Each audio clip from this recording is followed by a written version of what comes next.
Ok, venimos aquí a la Autoridad de Energía Eléctrica a ver si conseguimos respuestas, porque le hemos pedido a Luma que nos dé unas cuantas respuestas, no nos dan respuestas, Genera tampoco. Así que venimos a donde Josué Colón de la Autoridad de Energía Eléctrica para que oriente a Puerto Rico. Y hoy se ha propuesto crear un puesto nuevo, crear el puesto de asesor del aparato electoral, el aparato electoral, no, el aparato eléctrico del país y nombrarlo usted. ¿Estaría usted disponible a ser un asesor o eso es ya lo que está haciendo como director de energía eléctrica con Luma y con Genera? Pues mira, primero no tengo los datos sobre lo que menciona Jay, pero lo que debo decir es que Víctor Paredes está proponiendo que se cree un puesto nuevo y que lo nombren a usted como director. Víctor Paredes, representante que está a cargo de la alianza público-privada para que usted supervise este contrato. yo lo que, mi contestación a eso es que antes de uno seguir haciendo más leyes, yo creo que lo que se debe hacer es reevaluar las que existen. Pues, pero Eh, ¿estarías dispuesto a hacer un rol de asesor o un rol de supervisor de Genera y de Luma? Nosotros siempre hemos dicho que estamos disponibles a hacer el trabajo que se nos asigne, sea cual fuere. O sea, nosotros llevamos en esto más de 35 años, pero volvemos. Muchos de los enredos que hay son el resultado de leyes que necesitan ser ajustadas. Y ¿Cómo cuáles? yo no digo que la intención de los legisladores cuando las hicieron haya sido que todo se complicara, pero hemos visto que algunas de estas leyes requieren ajustes. ¿Cuáles? Pues las leyes que regulan el asunto de la migración o la transformación o transición hacia energías renovables tienen unas metas que desde el principio se sabía que no se iban a cumplir porque las cosas no nacen en O los sea que lugares. lo que se dijo de energía renovable, que era un deseo, pues no era imposible de cumplir. En la práctica no era posible Eso no iba cumplirlo. a ocurrir de la manera Ok, y que el se tranche 2 está teniendo el estipuló. mismo problema, ¿verdad? De que no logramos que suficientes pujas, suficiente gente quiera llevarse los Bueno, contratos, tan además que está muy cercano caro. como la reunión de la Junta de Gobierno ayer, Ujú. presentamos lo que nos envió el negociado de energía y su coordinador independiente y fueron tres proyectos. O sea, tres proyectos de todo ese proceso O que sea que tomó años y que costó una gran cantidad de fondos para al final eh, terminar en tres proyectos. lo que se suponía que lográramos más de 1.200 o 1.000 por lo menos kilovatios, eso no va a pasar. No, el resultado del trench hasta ahora, dos. Y aparentemente subsiguiente Sí. es lo que acabamos de recibir del negociado de energía y de su coordinador independiente, que Ahora, no se acercan a lo que hizo la autoridad en el Trench 1. Están far away. ok, por si acaso, vamos entonces a ver esto. Ok, en este caso, estoy mirando aquí Aguirre. Las unidades de Aguirre más grandes, 1 y 2, esta está fuera de servicio. Correcto, esa unidad salió por rotura en caldera. La expectativa que tiene Genera, según nos ha informado, es que debe entrar, si no hoy durante la noche, mañana. Ok, pues entonces la unidad 2 está como limitada también, porque esas Sí, unidades se supone que eso supone que generen más de 1.500, 1.400 y pico entre las varias de ellas, pues no son estas dos nada más. Y aquí lo que hay son 241. sí, ellas tienen unas limitaciones operacionales. Ella originalmente es de 450, pero está limitada a 330 megavatios, si no... Pero, ok, lo que pasa es que, mira, esto es mi problema, gente. Genera nos dijo que ellos iban a arreglar Aguirre, Costa Sur, y que con eso iban a coger las megageneradoras que están allí en Palo Seco, y esas megageneradoras Esta que que están están aquí. aquí, iban a prender esa y entonces arreglar estas, sacarlas de servicio. Y uno le pregunta cómo vamos en el schedule de los arreglos de estas unidades. Esas unidades no Bueno, están en averías todo el tiempo. la realidad es que pues a ellos se les complicó el itinerario de reparaciones, está behind, o sea, están atrasados.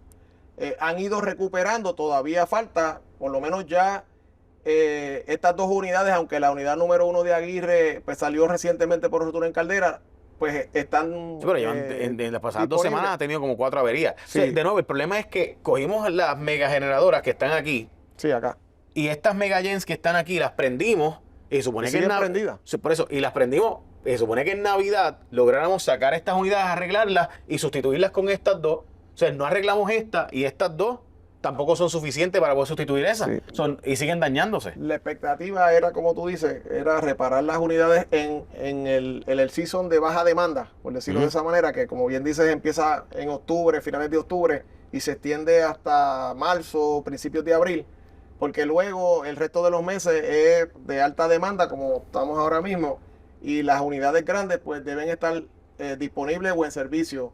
Ellos pues lograron meter las unidades 5 y 6 de Costa Azul, aunque tienen limitaciones. Las unidades 1 y 2 de Aguirre también entraron, pero con limitaciones. Las que no han entrado todavía son las unidades 3 y 4 de Palo Seco, que son unidades grandes de 216 megavatios cada una.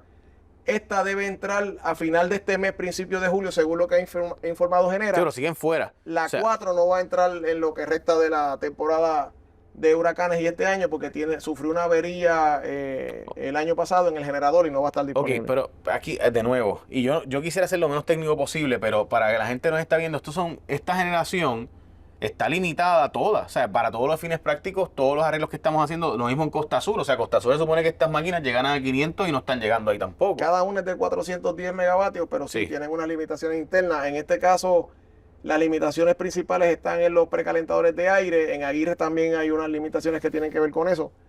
Ellos pusieron órdenes para comprarlos. La expectativa es que se puedan sustituir. Bien, pero es que lo que pasa, ingeniero, con todo el respeto, lo que pasa es que yo le escucho a usted decir esto y escucho a la gente de Genera y Luma y todas estas piezas que están mandando a pedir, eso tarda, o sea, este equipo que se acaba de dañar en Santa Isabel, el transformador, eso coge un año en llegar aquí. Eso no es como que hay alguien esperando en una tienda, yo puedo ir a buscarlo y déjamelo llevármelo manos y franqueo. O sea, actualmente hay que mandarlos a pedir con mucho tiempo de anticipación. Son tailor-made, son custom-made, eso es a la medida.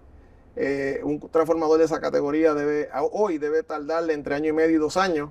Afortunadamente se tenía uno que puede cubrir el que se dañó, pero sí, la industria mundial de energía está sufriendo, no solamente aquí en Puerto Rico, sino en todos lados, retrasos ¿verdad? O sea, ingeniero, mirando esa cámara que está allí ahora, usted está diciendo al país que estos transformadores, si no los pedimos ahora, podríamos estar o sea, cualquier avería como esta de Santa Isabel, que se repita en otro lugar de Puerto Rico. ¿Y cuántos transformadores hay como ese?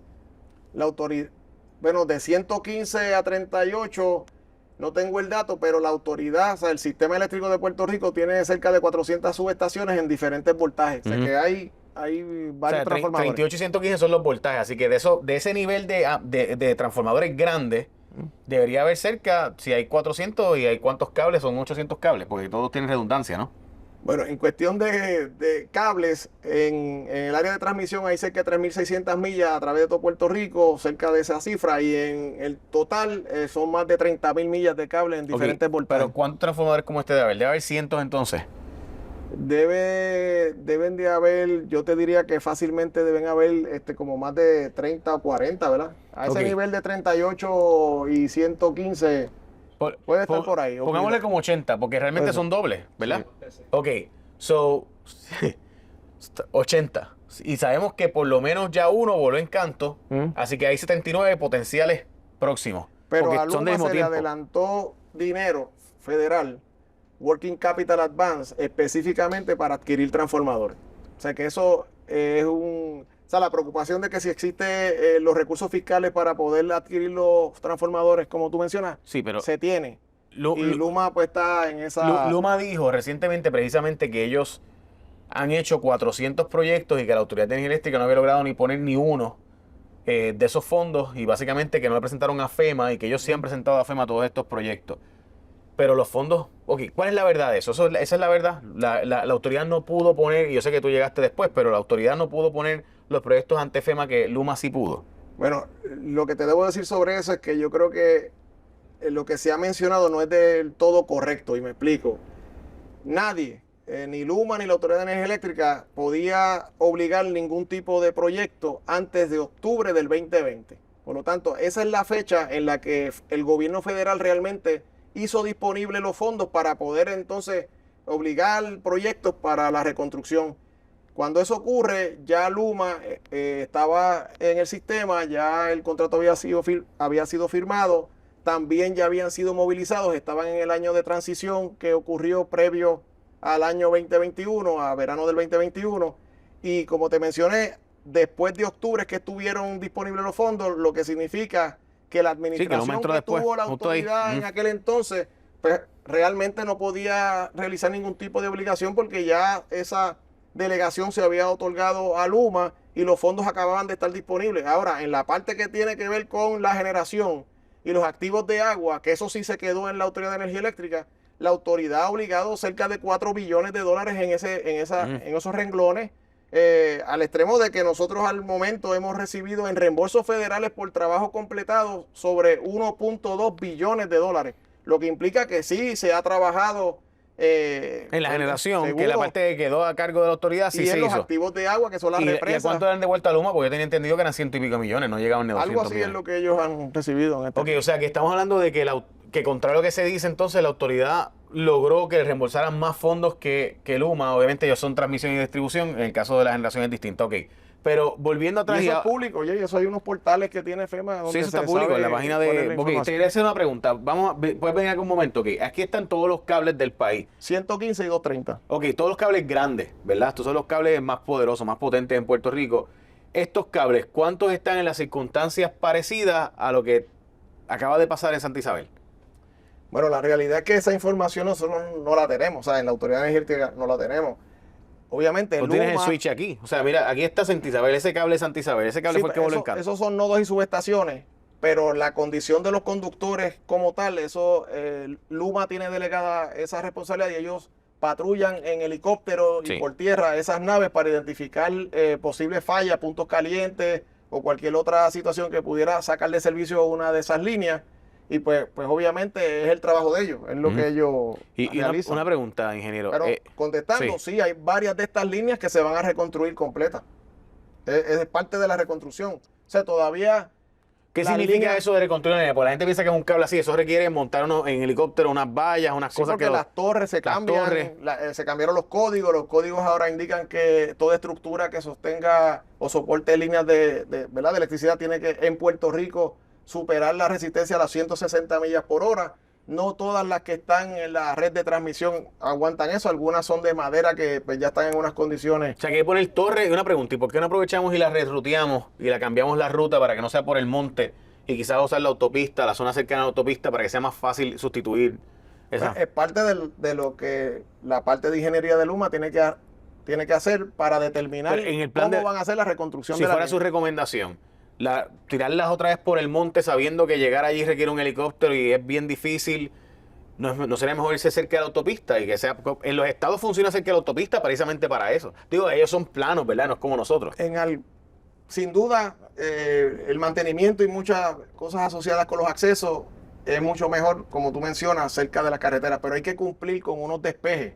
O sea, para tú poner una línea de 230,000 cerca de la carretera, tiene que estar a unas distancias que son Sí. requeridas por ¿verdad? las autoridades federales de transportación. Seguro no queremos Y- que sea un problema, pero es que yo no pienso en que todos los sitios se puede lograr esa conveniencia. está bien, de acuerdo, pero la alternativa Pero es no se debe descartar. la alternativa es volverlo a dejarlo como está, a sabiendas de que cualquier huracán hay que volverlo a levantar con los helicópteros, que cada una de esas torres coge días, una sola, y son montones. Pero yo te puedo decir que a mí me consta que hay líneas que ya se han trabajado y se ha cambiado la ruta por donde la línea estaba. Específicamente en las líneas de distribución que antes iban por el monte, hay algunas de ellas ahora que corren por la orilla de las carreteras rurales y tú ves los postes que son postes nuevos y ese trabajo se comenzó después Estas de las grandes.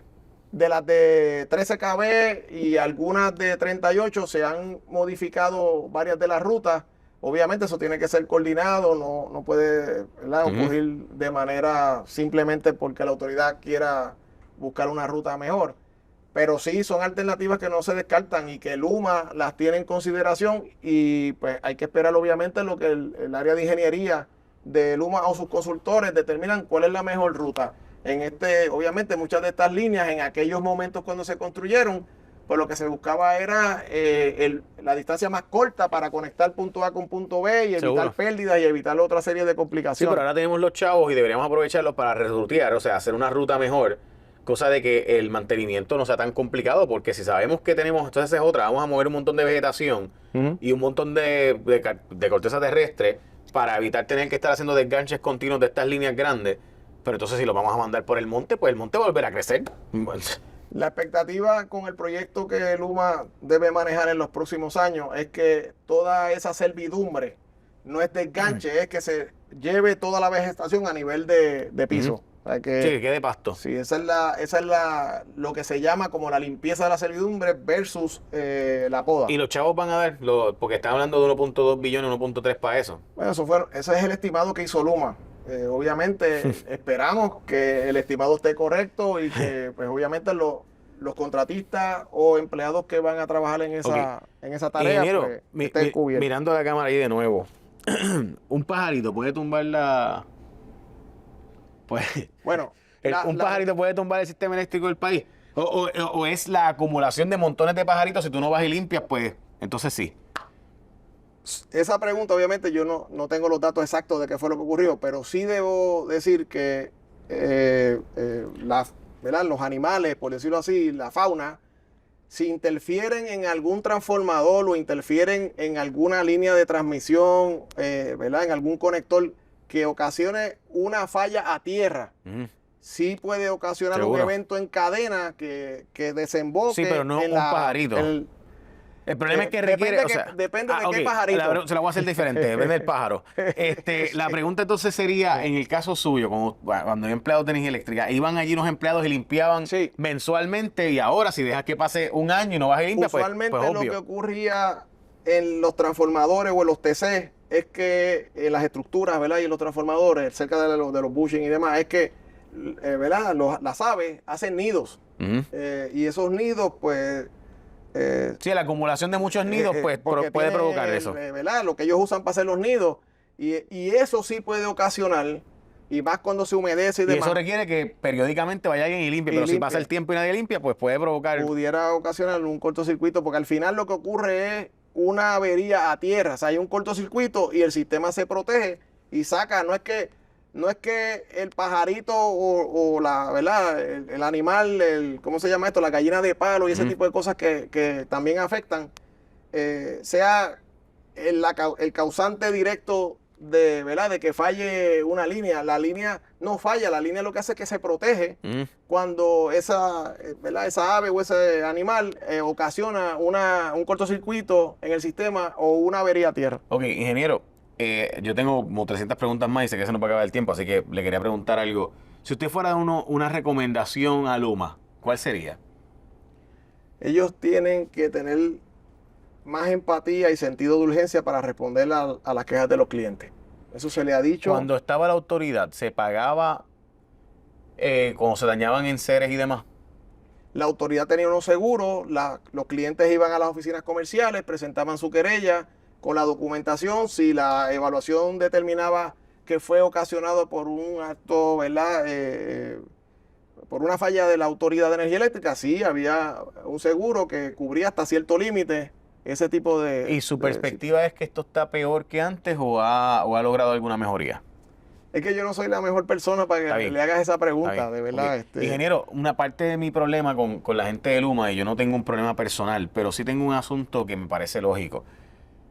Ellos son gente que sabe mucho de energía eléctrica, pero en Calgary y Texas el sistema es bien diferente al nuestro. Un bosque tropical lluvioso, una zona, una corteza, corteza terrestre bien diferente, no es un desierto, con una cordillera central que va de un punto A a punto B y requiere, es un monte, es un bosque, es un área bien boscosa. Y eso implica automáticamente que el personal que ellos traen, pues no son necesariamente diestros en poder manejar el sistema de Puerto Rico. Parte del problema ha sido ese. Parte del problema que tenemos es que tenemos mucha gente de fuera que están trayendo para acá como contratistas que no necesariamente domina el sistema eléctrico local.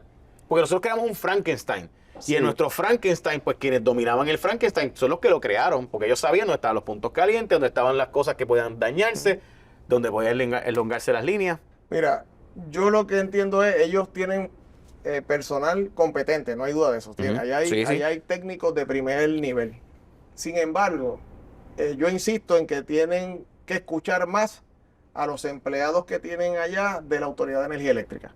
O sea, esos supervisores que trajeron de otras zonas, ¿verdad? Que son muy competentes, no hay duda de eso. Y tienen toda la no, y fueron a MIT, a Caltech y demás, pero no trabajan con Frankenstein. O sea, yo puedo traer gente, ingeniero, voy a dar este ejemplo. Yo tengo gente que sabe mucho de programación de Python y sabe muchísimo de Python, pero hay un pequeño problema, el sistema está en COBOL.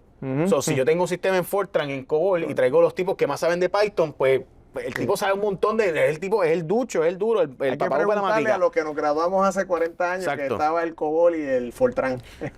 Pues entonces, ¿qué pasa? Tengo una gente que conoce mucho el tema y con un botón resuelve el problema. El problema es que el botón aquí no existe porque aquí se hace todo manual.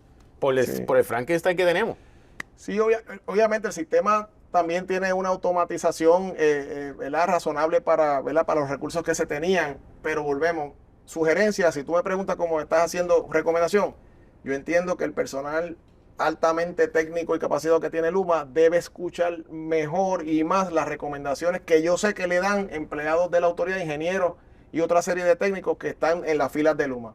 Porque eso créeme que le acortaría mucho el tiempo de respuesta y muchos dolores de cabeza cada vez que ocurre una avería de este tipo. ¿Y cuál puede ser la resistencia si todos queremos tener luz? O sea, No sé, de verdad.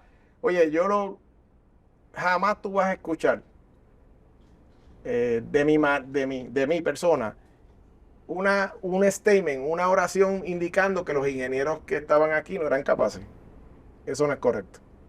O sea, el sistema eléctrico de Puerto Rico fue capaz de llevarle el servicio de energía a cada ciudadano de Puerto Rico en la isla grande y en estas dos islitas. Y Ok. eso no ocurre en ningún otro lado del mundo. Vamos al último punto, gente. Ingeniero, venga un momento.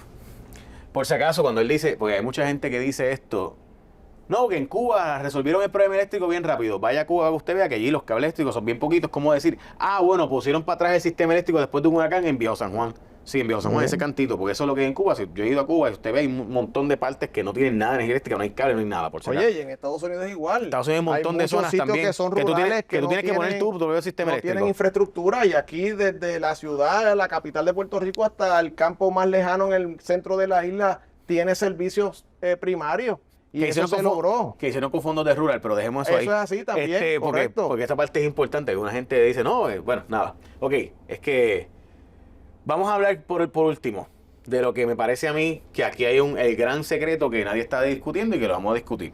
Y es que por ahí hay una revisión energética. Yo estoy viendo los números y todos estos números dan a entender que viene un aumento sustancial de energía eléctrica porque el costo de la producción ahora mismo, como estamos usando menos gas, estamos usando más diésel y más bunker, estamos hablando de números como por ejemplo en este caso 20 el kilovatio hora, 17, 16, 26, 22, 28, que esto funciona básicamente Eso con es diésel, diésel. eso Eso es utiliza diésel puro. destilado O liviano. sea que lo que estamos usando son los combustibles más caros. Así que podemos prever que viene por asuntos de Genera, en este caso no de Luma, que lo que viene de Genera es un aumento sustancial porque las unidades más baratas están apagadas o están dañadas o están averiadas o están limitadas. Bueno, la electricidad que se produce y se despacha por Luma, pues es por un programa que es de despacho económico. Y ese programa de despacho económico coge lo que está disponible en cada momento. Y esa es la que va a ocurrir. Si lo que estaba disponible para poder suministrar la demanda de energía en X momentos son las unidades que producen electricidad con diésel, esas son las que se van a despachar. Obviamente, cuando el sistema tiene toda la disponibilidad de todas las unidades, siempre se van a despachar las más económicas, que en el caso de Puerto Rico son las que utilizan primero carbón, que es el más barato, después gas natural y después bunker. Y el destilado liviano es la última opción. Esa es ¿verdad? Sí, dice La el destilado cascada liviano. de utilización de unidades cuando tú las tienes todas disponibles. Cuando hay, como tú mencionas, deficiencias en unidades base, pues obviamente el despacho económico pues es con lo que tú tienes, y por eso es que tú ves unidades despachadas de 28 que de ordinario no se despacharían. Sí, esto se supone que esté apagado normalmente, en pero como reserva. tenemos un problema, pues estamos prendiéndola. Se prenden, correcto, porque ante todo, pues lo primero es que esté la electricidad en los clientes. Sí, porque lo que estoy viendo son parámetros de 30 centavos el kilovatio hora en la próxima factura. Pero nada, lo veremos en la práctica. Ingeniero Josué Colón, de la Autoridad de Energía Eléctrica, el último consejo entonces a la audiencia que nos está viendo, porque a mí de verdad lo de los enseres me estruje el corazón. Bueno, todo el que entienda que dada una avería de Luma o del sistema de energía de Puerto Rico le ocasionó un daño en su equipo electrodoméstico, que haga la reclamación pertinente en las oficinas comerciales de Luma o a través de la página de Luma, porque existen seguros para atender eso.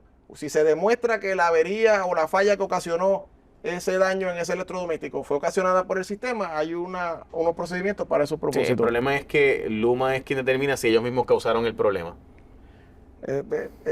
Vuelvo y te digo, el procedimiento está ahí, la autoridad tiene seguros para eso, la exhortación a los clientes, reclamen lo que ustedes entiendan, obviamente es un proceso, no es que va a ser automático, pero ese es el estado de derecho que existe. Ahí están en la instalación. Todavía. El transformador todavía está acá de Santa Isabel para volver a esa zona a la normalidad. Correcto. Pero se dice que no se puede enviar por la autopista ni por la número 2, porque aparenta ser que ver los cables, los tubos, lo que sea, pues se llevaría enredado medio mundo, se está montado. O sea que habría que desmontarlo o mandarlo por barcaza. ¿Cómo usted lo enviaría? Pues a Luma se le dio la recomendación, obviamente, cuando ocurrió el evento y tuvimos conocimiento de que eso ha ocurrido antes en la Autoridad de Energía Eléctrica, no es el primer transformador de ese o más grande que ese que se tiene que transportar de un punto A a punto B. Igualmente ocurre con las unidades generatrices, con los generadores, con las turbinas, los rotores de turbina. Entonces son equipos que pesan toneladas y que pues obviamente tienen que transportarse a veces hasta para sacarlos fuera de Puerto Rico por las carreteras. En el caso que nos ocupa ahora, la Autoridad de Carreteras ha dicho meridianamente claro que hay unas limitaciones actualmente en la PR52 porque ellos están realizando mejoras en esa carretera y que esa limitación está en 110,000 libras, si no me equivoco. Obviamente, la información que ha provisto Luma es que el transformador pesa desmontado más de 110,000, lo que pues levanta una bandera roja. O sea que es por agua, por barcaza. Entonces, pues, otra de las alternativas que se ha utilizado anteriormente es mover ese tipo de equipo pesado mediante barcaza. Se llevaría aquí al puerto de San Juan, se monta en una barcaza, se lleva al área azul, al muelle que determinen, sea el de Ponce o cualquier otro, y se monta y yo puedo ir a ver, en un lobet. yo puedo ir a ver el transformador ese. ¿Dónde está ese transformador? Puedo ir a verlo. Ese transformador está en la carretera número 1. Obviamente, el área interna es un área restricta, pero desde la verja se puede ver. Está cerca de la oficina de manejo de emergencia estatal. Ah, el COE allí. Sí, un poco más al frente. Si vienes en dirección de Caguas hacia San Juan, pues primero ves el COE a mano derecha y detrás, y unos minutos después está esa Voy a ir a verlo, que la gente vea lo que estamos hablando. Buen Pastor. Y ahí está el transformador 115,000 a 38, que es el que Luma ha determinado que va a transportar. Y una pregunta, ¿ese lo estamos sacando de un sitio para ponerlo en otro o es que sobraba, o sea, estaba en almacén? Bueno, no estaba en un almacén, ese estaba en esa subestación. Lo que sucede es que, según Luma determinó, no lo estaba utilizando. Y pues, según el análisis que ellos hicieron... Podemos removerlo sin estar desvistiendo a un santo. Exactamente, sin dejar a ningún cliente sin servicio acá en la zona norte.